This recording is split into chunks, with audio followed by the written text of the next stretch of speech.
Sejam muito bem-vindos, amados meus, aqui à aula de Direitos Humanos, focado aí no concurso da Polícia Civil do Distrito Federal 2020, mais especificamente o concurso de agente da Polícia Civil DF 2020. Antes de iniciar a aula propriamente dito, eu tenho um aviso para você.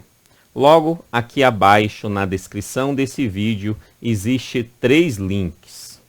O link número 1 é o link do material em PDF de apoio a essa aula.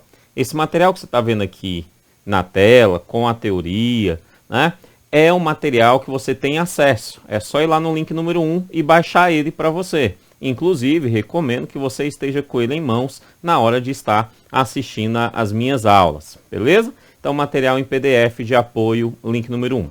Link número 2 é o link de uma playlist com videoaulas gratuitas, focados no concurso da Polícia Civil do DF também para agente, certo? Tá no link 2. Nesse link você terá aulas lá de Direitos Humanos, gravados por mim, né, professor Kennedy.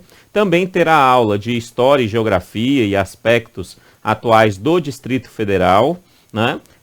Também gravado por mim, vai estar lá, terá aula também referente a esse tema na playlist gratuita e terá aula também sobre atualidades focado aí para redação, né? Então darei ali pontos, elementos aonde será possível construir uma redação conforme as informações citadas e pedidas pelo examinador, beleza? Terá aula desses 3 assuntos no link gratuito, perfeito? Agora, se você quer o curso completo, ou seja, todas as aulas de Direitos Humanos comigo, todas as aulas de História e Geografia do DF comigo e todas as aulas de atualidades focado na redação comigo, professor Kennedy Santos, isso vai estar no link 3, beleza? Estará no link 3. E esse curso com todas essas demandas, com todas essas informações, está custando R$ 50. O valor desse curso é R$ 50, o curso completo com essas 3 disciplinas comigo, professor Kennedy Santos. Quer ter acesso? Link 3. Beleza, sem mais delongas, então, vamos iniciar os nossos trabalhos de direitos humanos, né? Quando nós pegamos lá o edital 2020, saiu agora, você vai pegar as informações de direitos humanos e você vai ter lá exatamente esse edital aqui citado. Então ele fala lá assim, noções de direitos humanos. Aí ele pede teoria geral dos direitos humanos.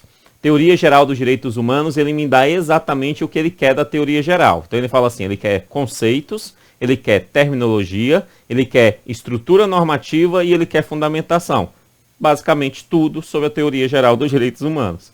Mas ele deseja, ele cita o que ele quer. Depois ele vai pedir a afirmação histórica dos direitos humanos. Também vai pedir sobre os direitos humanos e a responsabilidade do Estado.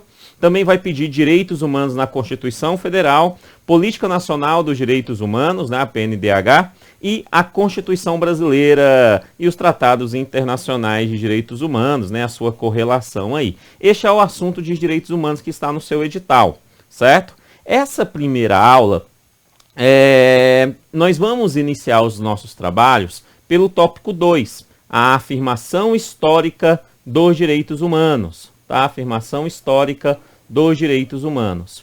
Por que nós vamos começar por esse assunto, né? Exatamente porque quando você compreende a história dos direitos humanos, os outros elementos, os outros pontos, se torna muito mais fácil essa compreensão. Exatamente por isso que nós vamos tratar sobre essa afirmação histórica dos direitos humanos. E quando nós falamos sobre essa afirmação, a gente sempre tem que entender o que o examinador quer. Ele quer a afirmação histórica dos direitos humanos. Então o que ele está dizendo é, olha, os direitos humanos está consolidado.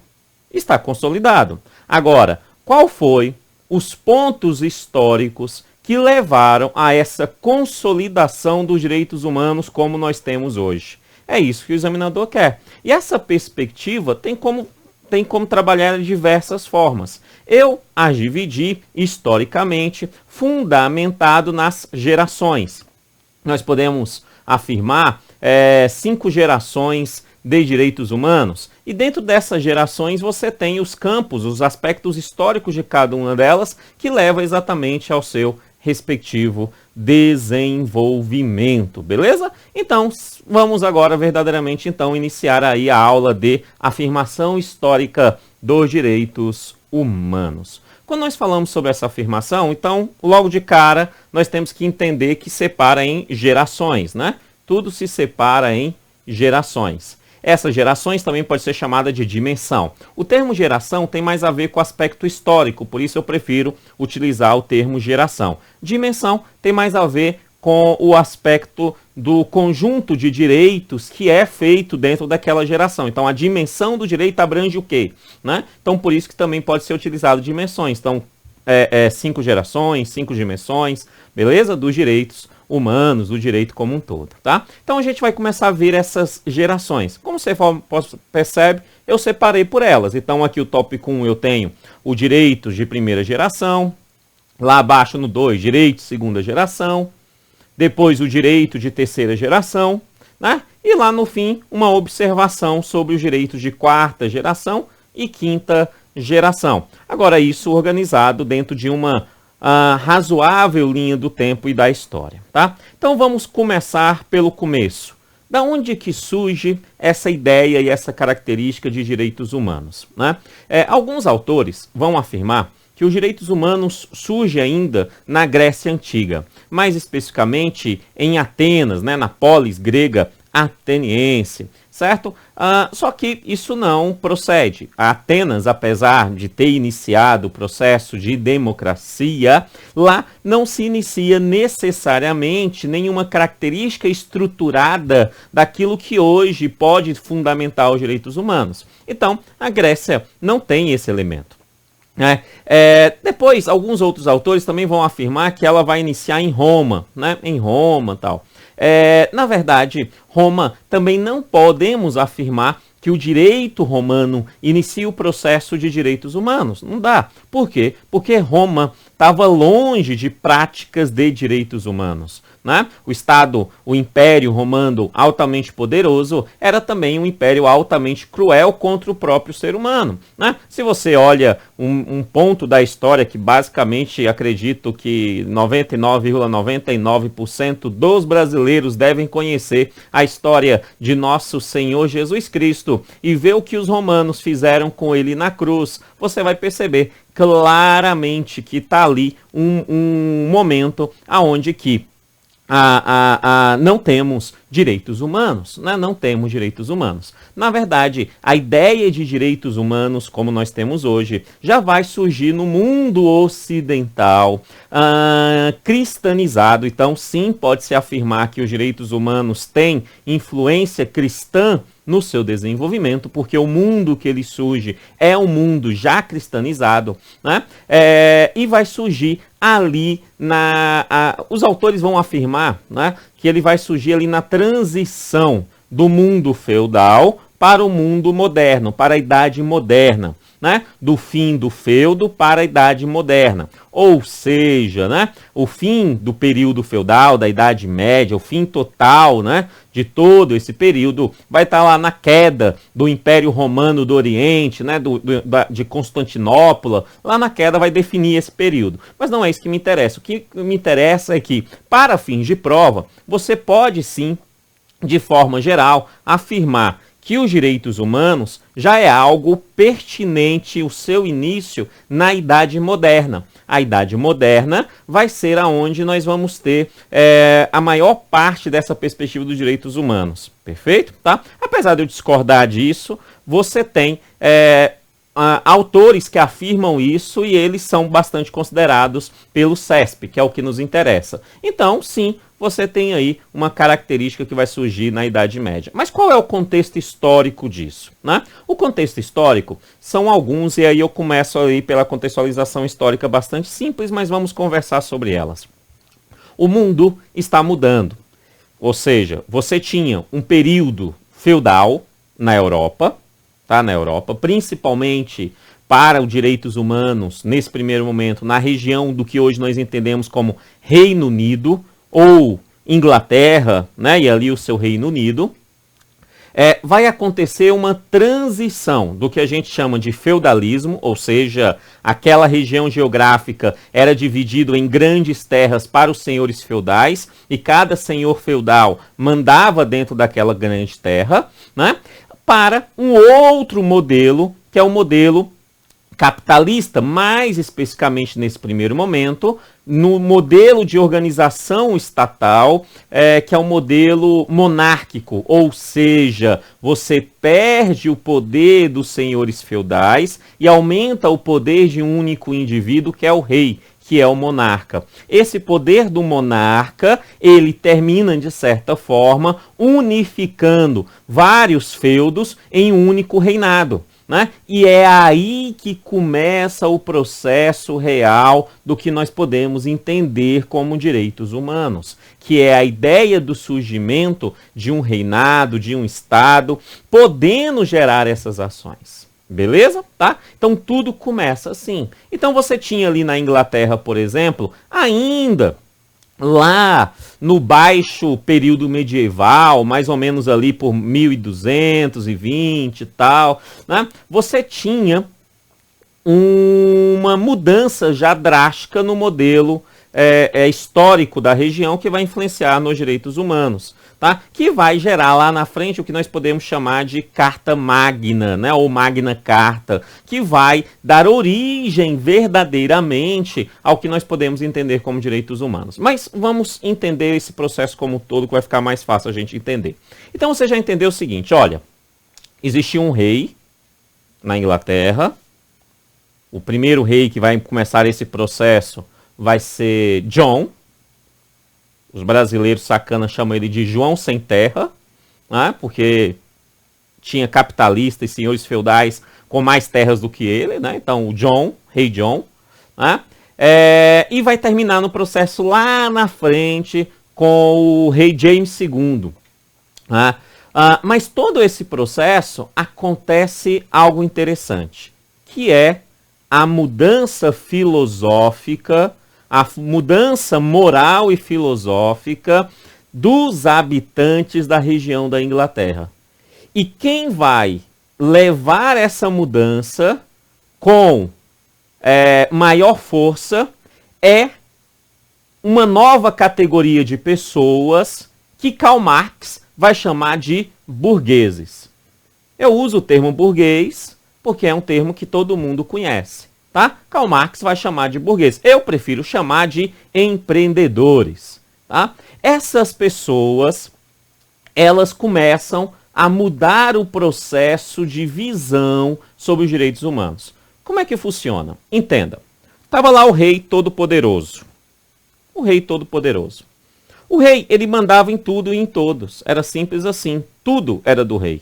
O rei, moralmente, era alguém que tinha sido escolhido por Deus.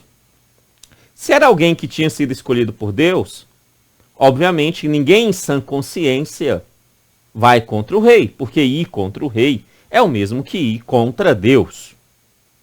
Pelo menos pessoas em sã consciência, ninguém vai contra Deus.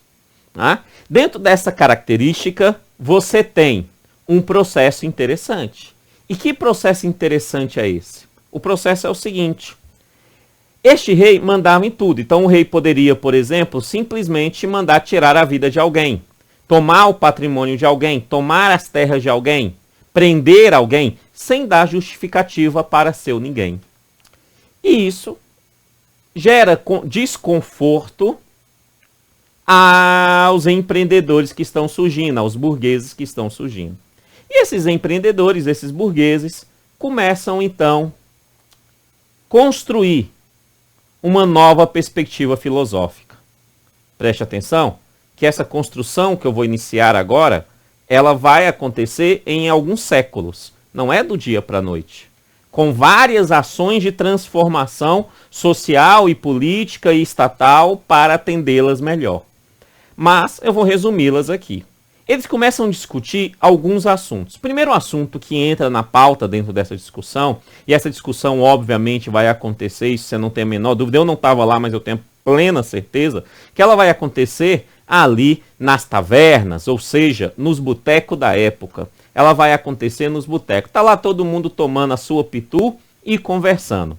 E ao conversar, eles conversavam mais ou menos assim. Um levantou a mão e falou: esse negócio do rei poder tirar a minha vida não é legal. Deveria ter algum tipo de garantia que o rei não pudesse tirar a minha vida. O outro falou: isso é legal mesmo, ó, esse negócio de ter direito à vida, tal. E eles discutem isso fortemente, tá? Discutem isso fortemente. Tanto que essa é uma das primeiras mudanças ainda na Carta Magna, né? Na Magna Carta, assinada por João Sem Terra, pelo rei John, tá? Mas eles começam a discutir isso, tal, essa questão do direito à vida. Só que depois que essa construção filosófica do direito à vida já estava construída, alguém falou assim: mas esse negócio de ter direito à vida é legal, tal, mas não é suficiente. Por quê? Porque não adianta eu ter direito à vida, mas não ter direito à propriedade. Por quê? O rei não tira a minha vida, mas ele vem e toma tudo que é meu? Não, é necessário ter direito à propriedade também. Então eles começam a discutir isso, né? Eu fico pasmo atualmente com algumas pessoas que se dizem representantes dos direitos humanos que defendem o contrário em relação à propriedade privada. Na verdade, a ideia de propriedade privada surge nos primórdios dos direitos humanos. Né? Então você tem aí a ideia dessa propriedade também sendo discutida, tal. E eles transformaram isso num campo filosófico. Depois disso, eles começaram a discutir ali um outro campo, que é o campo da liberdade. Como assim? Alguém falou assim: olha, negócio de vida é legal, esse negócio de propriedade é legal, garantia da propriedade é legal, mas não adianta muita coisa não, porque o rei, ele pode me prender, me jogar na masmorra, né? Me jogar na masmorra porque ele é um rei absolutista, ele manda e desmanda, ele me joga na masmorra, e aí para quem fica os meus bens? Aí ele vai lá e fica com os meus bens, com o meu patrimônio. Então é necessário também garantir a liberdade, é necessário garantir um processo de liberdade, tá? Desde que eu não cometa nenhum ato contra a própria sociedade, eu tenho que ter a minha liberdade garantida. Então eles começam a discutir esse âmbito da liberdade, tal, então, ó, vida, propriedade e liberdade. E até que então eles começam a discutir um campo altamente complexo, que é o campo da igualdade, que de certa forma vai desembocar no quinto campo, que é no campo da nacionalidade. Deixa eu tentar ser mais claro. Vamos começar então pela nacionalidade, que vai ficar mais fácil. Eles estavam lá discutindo, tal, vida, liberdade, propriedade, tudo certo. Só que alguém levanta a mão e fala assim: tá tudo muito bom, essas ideias são ótimas, tal, estamos levando pro rei, estamos entrando em revolta, estamos fazendo um monte de coisa para que elas se cumpram, tal, beleza. Mas e se uma nação inimiga, ou seja, povos inimigos, invadirem a Inglaterra? Todos esses nossos direitos caem por terra. Isso significa que é necessário que a gente tenha uma força estatal, ou melhor, naquele momento, uma coroa, um reinado, uma força do Estado que consiga proteger os seus nacionais ou seus súditos naquela época, né, em relação aos inimigos externos. Ou o que eu estou querendo dizer é o seguinte, que dentro desse primeiro processo de evolução dos direitos humanos, já surge a primeira ideia do que nós podemos chamar de nacionalidade, que um Estado seja algo importante, para quê? Para proteger de inimigos externos. Para proteger de inimigos externos. Porque não adianta eu ter uma garantia dentro do meu Estado, mas o meu Estado ser fraco e inimigos externos virem dominar. Quando você gera essa ideia de criar um Estado que proteja os seus, surge nesse momento uma definição muito importante para os direitos humanos, que é a definição de pessoa. Surge nesse momento a pessoa. Porque o que é uma pessoa?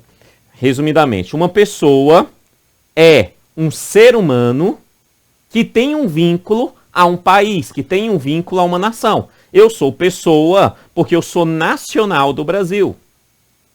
Perfeito? Tá? Então, quando você surge o Estado e esse Estado protege os seus, automaticamente você tem uma pessoa surgindo dentro daquela nação, que é um termo importante, extremamente importante nos direitos humanos. Então surge a ideia da pessoa. Nesse primeiro momento, a pessoa física, né? E lá na frente, como a gente sabe, poderá surgir aí a pessoa jurídica, vai surgir a pessoa jurídica, né? Então o Estado também, ele precisa ter, mas como é que o Estado vai conseguir garantir? Como que o Estado vai conseguir garantir as questões referentes à segurança externa? Para ele conseguir isso, ele precisa ter um exército, ele precisa ter forças, ele precisa ter planejamento, ele precisa construir muros, ele precisa comprar armas, treinar soldados. Como que o Estado, como que o rei vai fazer tudo isso? Ele vai fazer isso mediante pagamento, dinheiro, compras de coisas. Mas de onde que o rei vai tirar esse dinheiro? A questão é simples, tributação. Então, quando surge a perspectiva dos direitos humanos, a tributação já não era novidade. A tributação é algo muito antigo, como você sabe. A ideia de tributação é algo muito antigo. Mas a ideia que de tributação não serve apenas para manter as pompas do rei e da sua corte, mas para proteger os locais de inimigos externos, surge verdadeiramente aqui na Inglaterra. Então, essas pessoas começam a falar, olha, o Estado é muito forte, ele precisa ser forte, tem que tributar sim. Porém, eles começaram a questionar uma coisa, esses burgueses lá que se encontravam tomando a sua pitu. Eles falavam, beleza, eu gosto da ideia de ter proteção contra inimigos externos, então pagar tributo, ok. Óbvio que eu não quero um tributo muito alto, quero um tributo que seja justo, né? Mas pagar, ok. E um outro fator, eu só não quero pagar sozinho. O que eu estou afirmando é o seguinte, eles começam a discutir a ideia de igualdade dessas pessoas em relação ao Estado a qual elas estão. Ou seja, eu burguês, eu tenho que pagar tributo. Mas um trabalhador também tem que pagar tributo. Um comerciário também tem que pagar tributo. Os próprios nobres têm que pagar tributos. Os fazendeiros, senhores feudais que ainda existem, os pipocos ali, os fazendeiros que produzem, têm que pagar tributo. A própria corte tem que pagar tributo. O próprio rei tem que pagar tributo. Porque nós somos todos iguais. Somos todos pessoa de um mesmo Estado, e somos todos protegidos por esse Estado. Então, todos nós temos que pagar tributo. Inicia, então, portanto, o processo de igualdade formal. Somos todos iguais. A nossa Constituição, ela fala bem assim, ela diz assim, somos todos iguais perante a lei. Isso é o que chamam de igualdade formal. Existe também a igualdade material, que vai ser na próxima geração, e quando chegar lá eu explico. Mas aqui é a igualdade formal. Ou seja, esse conceito desses 5 direitos, principalmente, né, surge dentro do que nós podemos entender como surgimento dos direitos humanos. Esses 5 processos vai acontecer desde lá da assinatura da Magna Carta até a Revolução Gloriosa na Inglaterra, que foi uma revolução de porrada mesmo, tiro, porrada e bomba, que aconteceu na Inglaterra para garantir o conjunto desses direitos como um todo. Então são alguns séculos discutindo essa demanda para a construção desses direitos. Só que essa construção desses direitos civis não vieram sozinhos. Não vieram sozinhos. Porque esses direitos civis estão dentro daquilo que hoje, né, no Brasil, nós chamamos de direitos fundamentais, ou em outras áreas do direito, chamam de direitos naturais, inclusive no campo da teologia, né, também chamam de direitos naturais. Esse conjunto desses direitos, eles são fundamentais para a garantia de uma liberdade digna individual de cada um. Perfeito isso? Tá? Mas não sei se você está percebendo, toda vez que eles tentam acrescentar um direito desse, de certa forma, eles estão tirando um direito do rei. Eles estão tirando o direito do rei. Ou seja, eles não estão pedindo nada para o rei, eles não estão pedindo nada para o Estado, eles só querem garantia que esses direitos aconteçam. Mas o rei, ou os reis que passaram durante esse processo, não gostam de perder poder, né? Então, esse conjunto desses direitos civis terminou gerando uma nova discussão, que é o conjunto dos direitos políticos. Ou seja, na primeira geração dos direitos, encontra aquilo que hoje nós podemos chamar de direitos civis e direitos políticos. Estão na primeira geração. Então, um conjunto de dois direitos, direitos civis e direitos políticos. E o que são esses direitos políticos? Ou seja, esses direitos políticos significam o seguinte, que como o rei falava não, tinha que entrar com revolta, esse negócio todo tal, era necessário que as pessoas do Estado, porque faziam parte do mesmo Estado, perceba que é lógico o processo, passem também a ter direito no gerenciamento do Estado. Nesse momento, não é a busca por uma república, né? Mas é a busca por participação das pessoas na gestão do Estado. Então começa a discutir naqueles botecos tomando pitu, dois pontos. A ideia de ter representação política, que eu coloquei aqui como votar e ser votado, e a ideia de poder ajudar na gestão do Estado. Você só poderá ser policial civil porque você tem direitos políticos, ou seja, você pode participar da gestão do Estado brasileiro, né? E isso será discutido ali. O conjunto dessas ações, desde lá da Carta Magna no início até a Revolução Gloriosa, que foi a maior briga para que isso aconteça, termina criando a característica verdadeira dos direitos humanos de primeira geração. Porque muda tudo. Só para você ter uma ideia, é durante esse processo que surge o poder legislativo.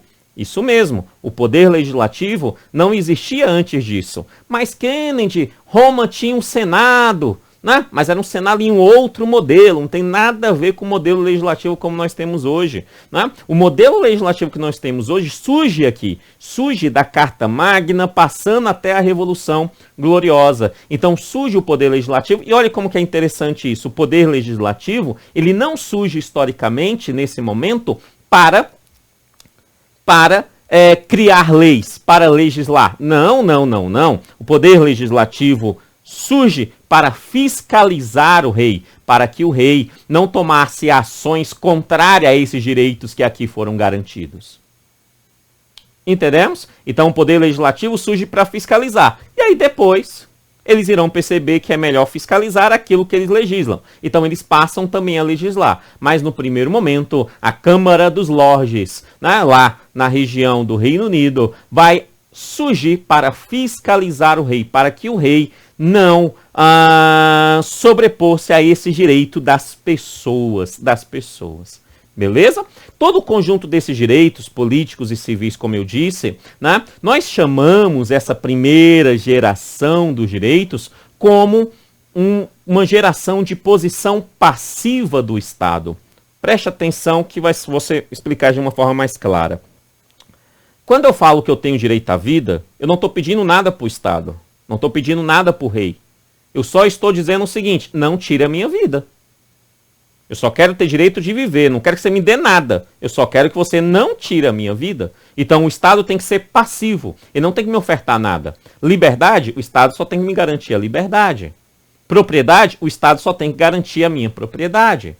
Direitos políticos, o Estado só tem que garantir que eu irei poder participar dos processos, como aqui no Brasil, fazer um concurso público, ou se candidatar a um cargo, ou ir lá votar, né? Então, o conjunto desses direitos é um conjunto de direitos passivos. Eu não estou pedindo nada para o Estado.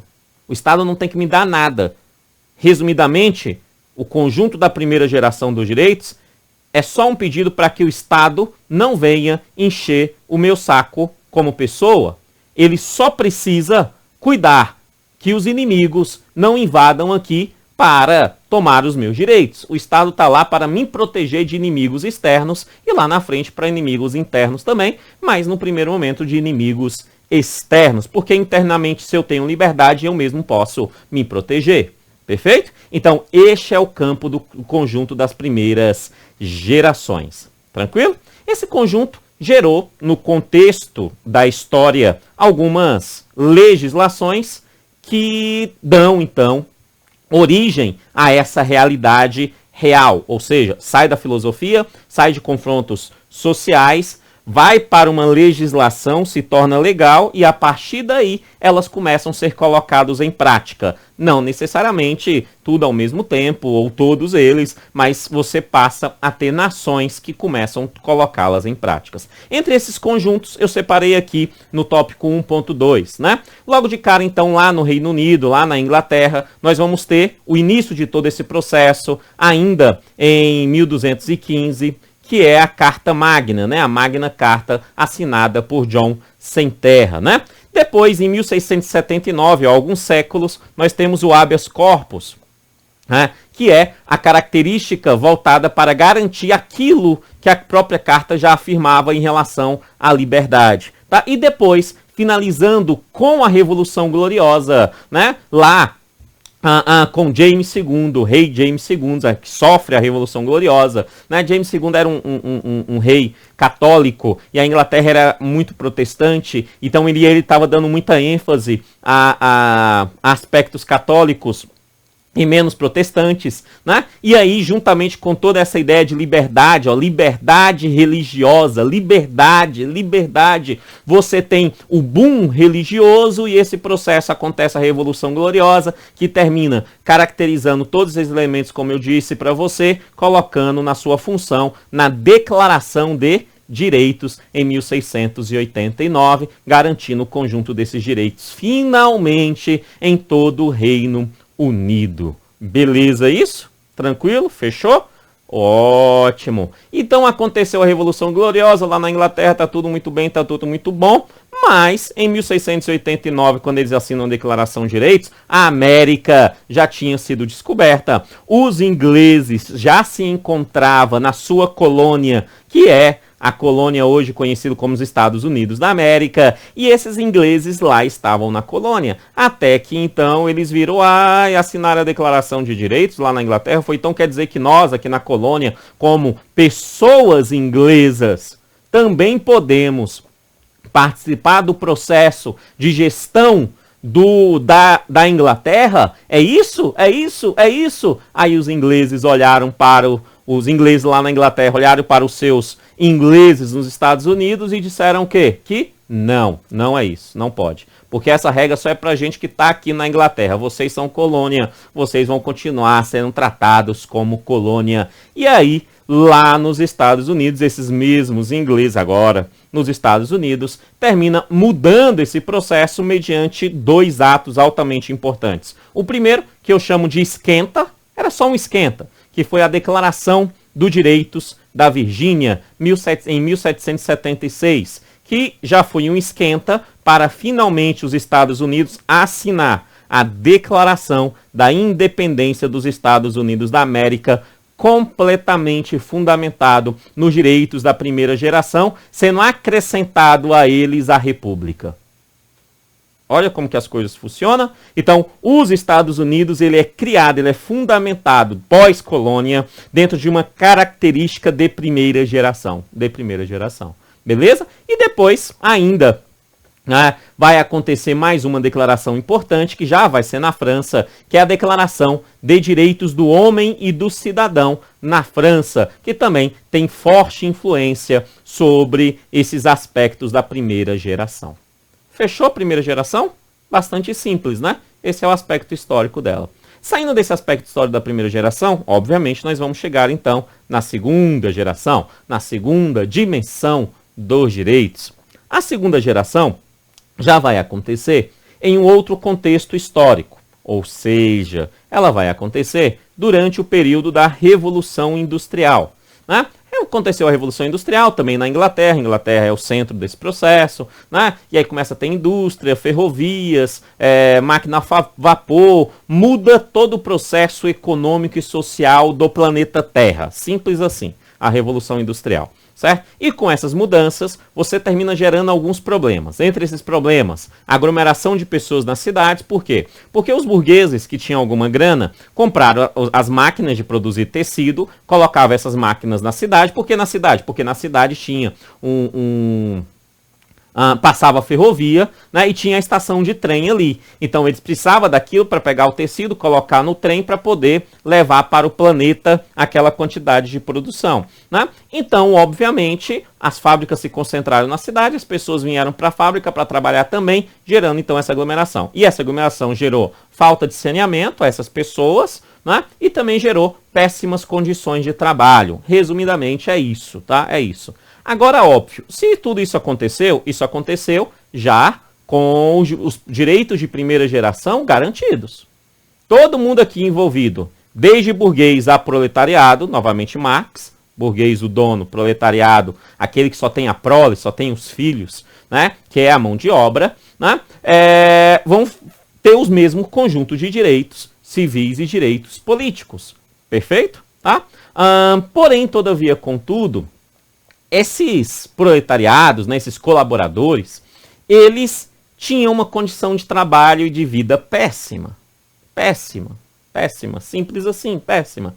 E óbvio, essas pessoas, quando pegavam o seu suado saláriozinho, ia para onde? Ia para onde? Ia para onde? Isso mesmo, pro boteco.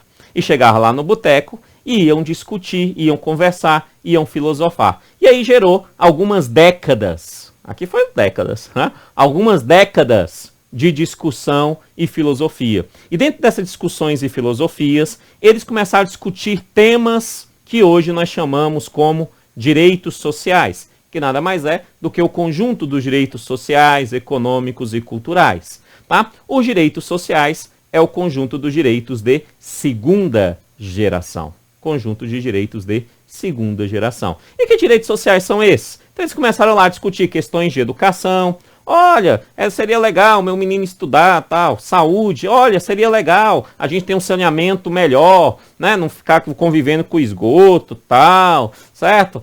Não entenda a saúde daquela época como nós entendemos hoje, não. Era básico mesmo, tá? Questão de segurança, olha, seria legal ter aí uma segurança na sociedade, para que quando eu saísse do meu saláriozinho lá no meu trabalho, não tivesse um pivete que viesse roubar, tal, que tivesse uma regulamentação no trabalho, esse negócio de ficar trabalhando para o patrão e o patrão poder me mandar embora sem nenhum tipo de situação é ruim, essa carga horária explorada do patrão é ruim, então vamos regulamentar esse trabalho, colocar uma carga horária, vamos estabelecer ali um dia de descanso remunerado, sei lá, então eles começam a discutir essa demanda, melhoria na moradia, lazer, questões previdenciárias, questão de proteção à maternidade e à infância, porque durante esse período as mulheres trabalhavam, as crianças trabalhavam, mulheres grávidas trabalhavam até a hora do parto, ganhavam menino e voltavam para trabalhar, né? Assistência aos desamparados é o que hoje nós chamamos de assistência social. Como assim, que eles eram os trabalhadores que estavam? Mas por quê? Porque é assim, ó, a galera tá lá no boteco discutindo esse negócio todo, tal. Mas no boteco sempre tem o chepeiro. Né? Que é aquele que não trabalha, que não tem dinheiro, até trabalha, não quer gastar dinheiro e fica ali pedindo a dose. Né? Esse cara, ele se encontra dentro de uma base, uma parte da sociedade que não trabalhava, ficava à margem daquela realidade burguês, proletariado, ele ficava à margem. E aí ele começou a falar, olha, esse negócio que vocês estão discutindo é muito bom, muito bacana, mas e eu que não tenho condições de nada disso, não tenho nenhum trabalho, sou viciado em pitu, como é que eu faço esse negócio? E meus filhos, para onde que eles irão? Então começa a discutir também questões referentes à assistência social, perfeito? Quando eles concluíram até a assistência social, eles levaram isso ao Estado, levaram isso aos donos das fábricas, essa solicitação. Quando eles levam isso aos donos das fábricas, ao Estado, a resposta é uma só. Calma aí. Por que vocês querem que o Estado dê isso para vocês? Não. Todos vocês têm os mesmos direitos. Já garantimos isso. Igualdade. Igualdade formal. Somos todos pessoas de um Estado, então estamos todos dentro da lei desse Estado. Por que vocês querem mais privilégio do que os outros? Somos todos iguais. O dono da fábrica E o operário da fábrica é igual perante a lei. Se o operário quer ter uma vida igual ao dono da fábrica, que trabalhe e consiga dinheiro até fazer isso, até conseguir o seu objetivo. O Estado disse não para eles. E com argumento, ao meu ver, altamente forte. Se somos todos iguais perante a lei, se eu quero ter aquele direito, eu vou trabalhar. O cara tem aquilo tudo por quê? Porque ele já trabalhou, o pai dele já trabalhou, o avô dele já trabalhou, ou ninguém trabalhou, mas herdou de alguém. O processo histórico influenciou na vida do burguês, no meu não, então eu tenho que trabalhar e conquistar o que eu desejo. Ah? Beleza. E eles voltaram pro boteco triste, com essa ideia de igualdade e tal, né? Até que então, com mais pitu na cabeça, eles começam a discutir sobre essa ideia de igualdade. E aí eles começam a chegar na seguinte conclusão, que a igualdade formal, ela é importante. Somos todos iguais perante a lei. Ela é muito importante. Muito importante. Né? Porém, ela precisa ser repensada quando a gente fala de igualdade material. Ou aquilo que aqui no Brasil a gente pode chamar de equidade. Como assim, Kennedy? A nossa Constituição trata isso muito bem. A nossa Constituição diz assim, somos todos iguais perante a lei, igualdade formal. Mas logo depois ela vai dizer, mas nós temos que tratar os iguais como os iguais e os desiguais como desiguais. Quando eu trato desigual como desigual, na verdade o que eu estou aplicando é uma igualdade, mas é uma igualdade material ou uma equidade. Tratar o desigual como desigual é para garantir uma maior igualdade. Só que eu só consigo tratar o desigual quando o Estado intervém. Então, o conjunto desses direitos sociais, todos eles, para que consiga garantir essa materialidade da igualdade, é necessário uma posição ativa do Estado. É necessário que aqueles tributos que o Estado pega para defender o Estado de possíveis nações inimigas também sirva para desenvolver e melhorar a vida dos seus locais, com educação, saúde, segurança, trabalho, seja lá o que for, né? Garantindo então uma melhor igualdade material de fato, para sair da teoria e entrar na prática essa materialidade. Perfeito? Se isso acontece ou se não acontece, não irei entrar no mérito nesse momento. Mas é altamente importante que você entenda que o conjunto da segunda geração estão todos relacionados àquilo que nós podemos chamar de direitos sociais, mais especificamente com uma posição ativa do Estado. É simples, se você vê a saúde no Brasil, o Estado coloca o hospital, o meu tributo serve para pagar o hospital, o médico. Segurança no Brasil, né? Você policial civil, eu pago o tributo, você vai lá e tem que proteger, fazer ali as investigações devidas, abrir os inquéritos, sei lá das quantas, né? Fazer o trabalho que a Polícia Civil tem que fazer. Agora, isso é uma posição ativa do Estado. O Estado está me ofertando isso. Perfeito? Tá? Isso é a característica da segunda geração dos direitos. De boa? Essa ação, obviamente, vai ter influências legais. E são essas influências legais que a gente vai entender agora. A primeira grande influência legal de direito que vai surgir sobre essa demanda vai ser bem ali no início do século, em 1917, na Constituição Mexicana. O México estabelece na sua Constituição os direitos sociais. É a primeira Constituição do mundo que tem ali os direitos sociais como um dos elementos primordiais. Perfeito? Tá? Na Europa vai acontecer ali duas coisas importantes. Uma delas, a assinatura do Tratado de Versalhes, que foi um tratado entre os países que estavam na Primeira Guerra, um tratado ali de paz temporária, resumidamente é isso, que já tinha elementos desses direitos sociais ali dentro deles. Tá? Um outro altamente importante no processo de desenvolvimento da história da humanidade, a Constituição de Weimar, na Alemanha. Né? Essa Constituição vai acontecer no fim da Primeira Guerra Mundial, com o Tratado de Versalhes sendo assinado, a Alemanha vai lá e cria, né, a Constituição de Weimar, que vai dar aos alemães esse conjunto de direitos sociais. Perceba que dá aos alemães o conjunto de direitos sociais na Alemanha. É simples assim, tá? Simples assim. Ou seja, essa Constituição de Weimar vai dar, de certa forma, fundamentado nos direitos sociais e, de certa forma, da primeira geração também, porque não é substituição, elas são somadas, né? Mas os da segunda geração vai dar à Constituição de Weimar os pontos políticos e ideológicos que vai surgir o nazismo de Adolf Hitler. É a Constituição de Weimar que vai dar o aspecto ideológico e político e social para que os alemães persigam aqueles que não são alemães. Entendemos? Perfeito? Tá? Então, ela é altamente importante na história da humanidade. E quem mais? O Brasil. Em 1934, governo Vargas. Né? Governo Vargas. Nós temos a Constituição Brasileira de 34 e nela é altamente acrescentada os direitos sociais. Vargas é conhecido como o pai dos pobres, não é isso? Ou seja, foi o primeiro grande populista do Brasil, um ditador, mas um primeiro grande populista do Brasil.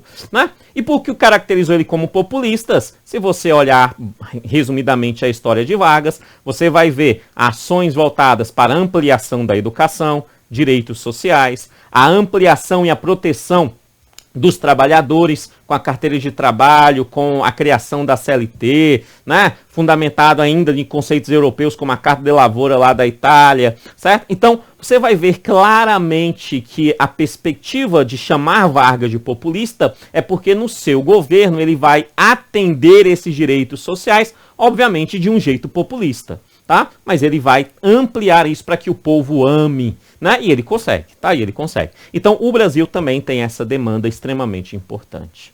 Ou seja, quando nós falamos sobre direitos humanos,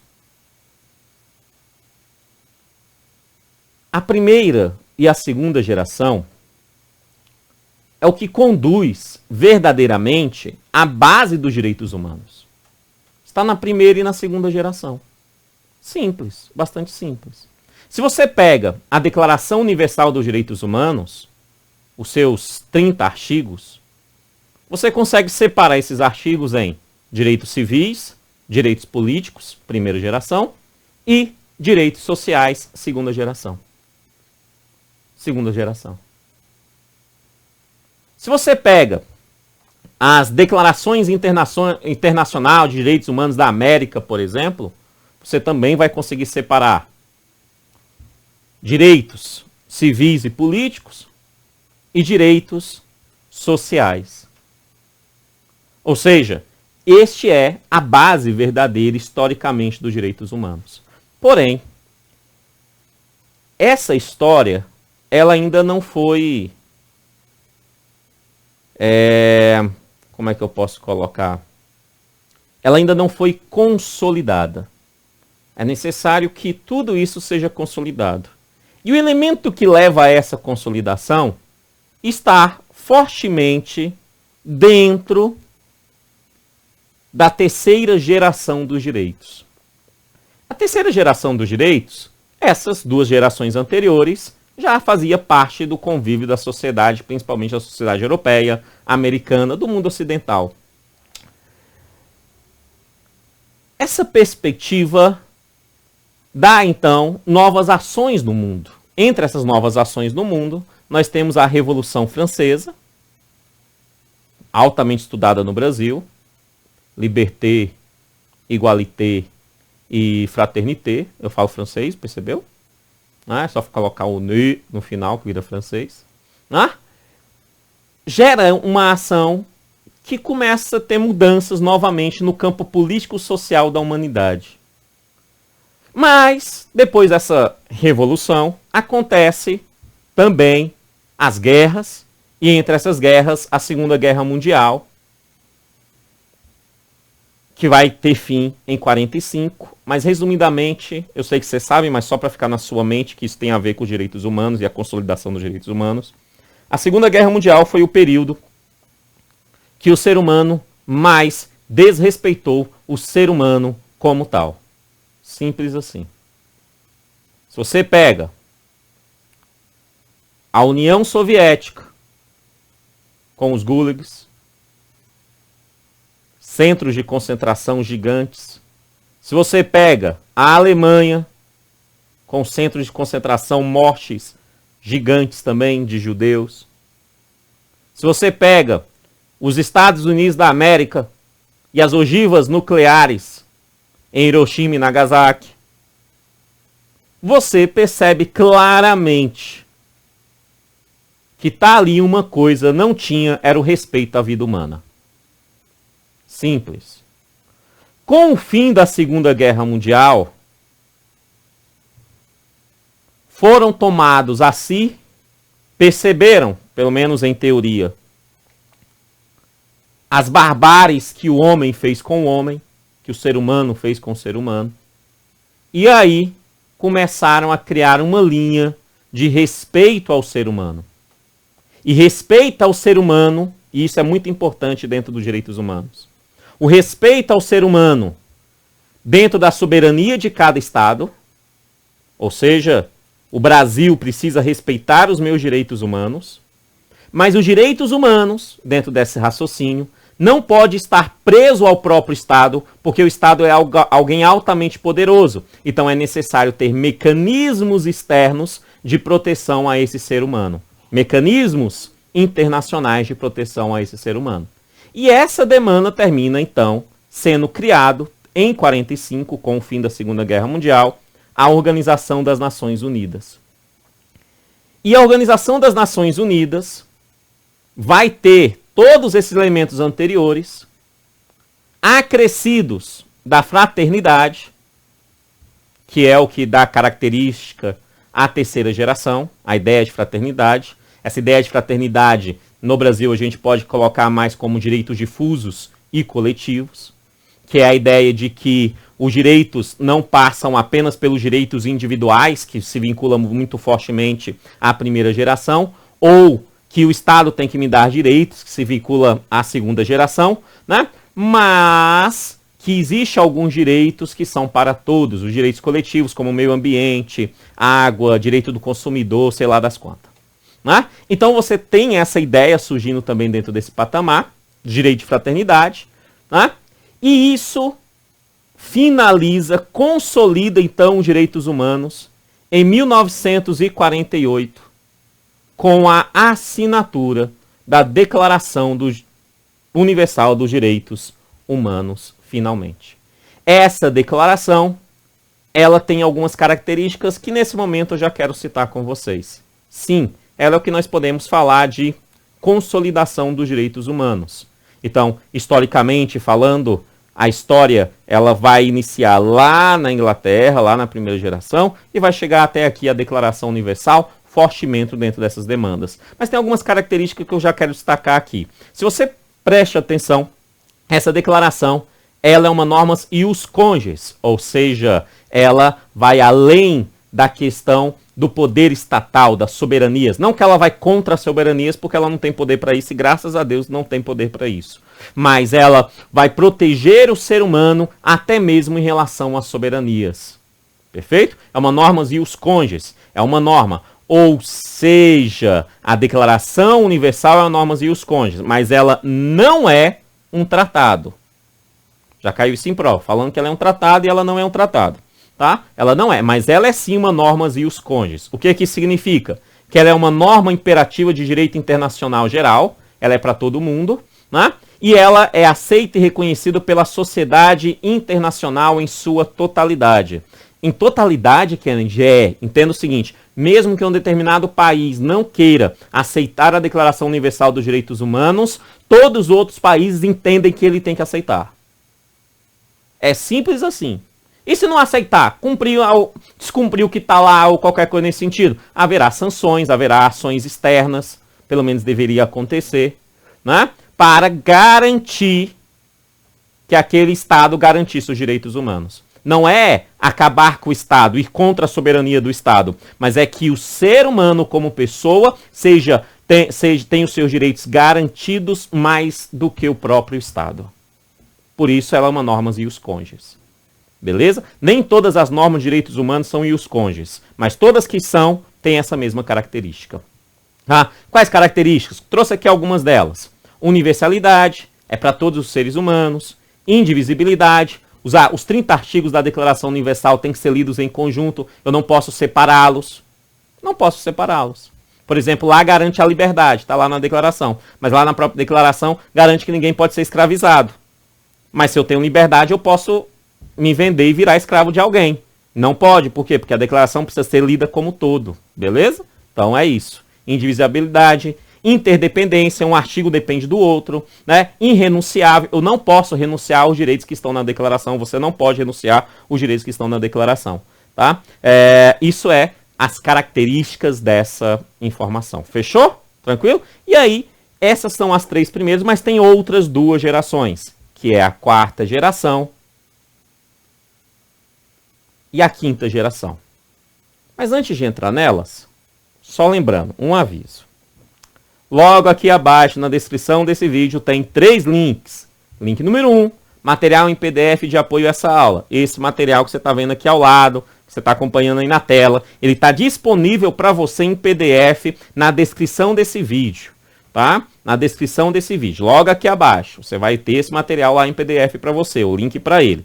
O link número 2 é um link de videoaulas gratuitas nesse mesmo formato, todas gravadas pós-edital 2020 de agente da Polícia Civil, de Direitos Humanos, História e Geografia do DF e atualidades focados para redação comigo, professor Kenneth. Terá videoaulas gratuitas, não serão todas, mas terá algumas gratuitas nessa playlist do link número 2. E no link 3, você tem lá o curso completo de Direitos Humanos, de História e Geografia do DF e atualidades focado nesse concurso para redação comigo, professor Kenneth Santos. Está no link 3, o curso completo, por apenas R$50, todos gravados pós-edital. Hoje é dia 3/7/2020, estou iniciando as gravações exatamente hoje. Hoje essa é a primeira aula que eu estou gravando, né? E a partir daqui eu irei gravando e colocando na devida plataforma de quem adquiriu o curso completo. Beleza? Ok, merchan dado. Vamos voltar então à aula aqui de direitos humanos, né? Mais especificamente a questão histórica, né? Na questão histórica, é importante você saber que existe a 4ª e a 5ª geração. Mas, historicamente falando, nós estamos vivendo esse processo. Ou seja, coloquei aqui na segunda observação, né? Elas vão iniciar no final do século XX e elas estão acontecendo até aos dias atuais. Por quê? Porque nós estamos falando de características de tecnologia, de ciência do nosso século. Nós somos contemporâneos a essas gerações. Então são gerações que ainda, de certa forma, estão em formação. Nós não temos contexto histórico gigante, igual nós temos as anteriores, para definir de onde que veio, para onde é que vai, tá? Mas elas estão em formação. O que você precisa saber sobre essas gerações é que quais são as características dela. Na 4ª geração, ou na 4ª dimensão, ela tem a ver a questões de biotecnologia. Então você tem aqui questões como genética, você tem questões aqui referentes a transgênicos, né, a produtos transgênicos, certo? Você tem questões aqui referentes à utilização de células-tronco, inclusive células-troncos embrionárias, que eu sou contra, como bom católico eu sou contra, né, em relação às células-troncos embrionárias, mas está dentro dessa questão desses direitos aqui, essas células-troncos embrionárias, né, referindo-se a outros pontos dentro da biotecnologia, tá? Da biotecnologia. Todo o processo se encontra nessa 4ª geração. Obviamente, você precisa pensar no direito sobre isso. Pense num processo bem amplo, como clonagem, por exemplo. Pense num processo bem amplo, como a possibilidade de clonagem humana, por exemplo. Como é que ficaria a questão dos direitos? Como é que ficaria a questão dos direitos desse possível clone? São coisas que ainda vai acontecer, talvez, no futuro. Isso se nosso Senhor Jesus Cristo não voltar até lá.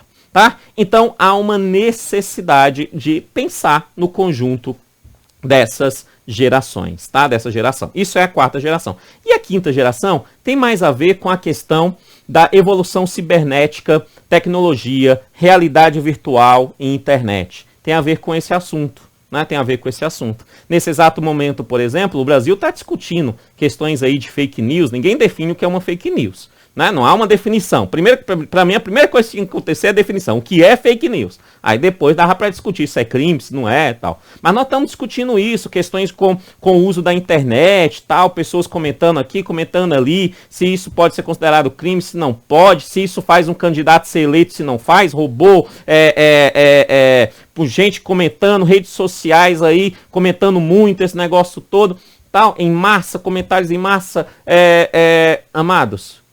Essas questões estão dentro da quinta geração dos direitos. Estão aqui, tá? Indo um pouquinho mais para atualidades, inclusive a própria questão do 5G se encontra aqui. 5G, a internet das coisas, né? As coisas estão cada vez mais com internets. Cada vez mais. As coisas fazem por si só, automatizados, com inteligências virtuais.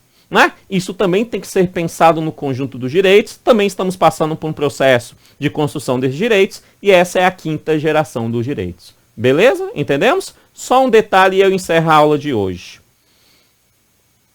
A quarta geração e a quinta geração, para alguns autores, é uma geração única.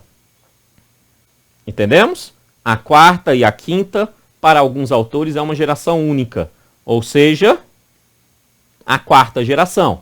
Então, para esses autores, na quarta geração você tem desde as questões biotecnológicas, como cibernéticas, tecnológicas, realidade virtual e internet. Vai estar tudo lá. Vai estar tudo lá. Na quarta, para esses autores, eles não separam. Tá? Outros autores já separam. Kennedy, para fins de prova. Para fins de prova, só posso falar uma coisa. Fique ligado. Fique ligado. Dependendo do contexto da questão, a quarta geração é caracterizada, tá? Dependendo do contexto, a quarta geração junta os dois. Dependendo do contexto, se separa. Quarta geração é uma coisa, quinta geração é outra coisa, beleza? Então preste bastante atenção, tenha essa informação, caso caia em prova, verifique se o contexto dá para entender que a quarta geração ele está unindo as duas gerações, né? Ou se é realmente um contexto onde que ele separa a quarta e a quinta geração dos direitos humanos. Muito obrigado, que Deus abençoe e vai até lá no link analisar o material em PDF, a playlist no link 2 e o curso completo no link 3. Valeu e até a próxima aula. Tchau, tchau.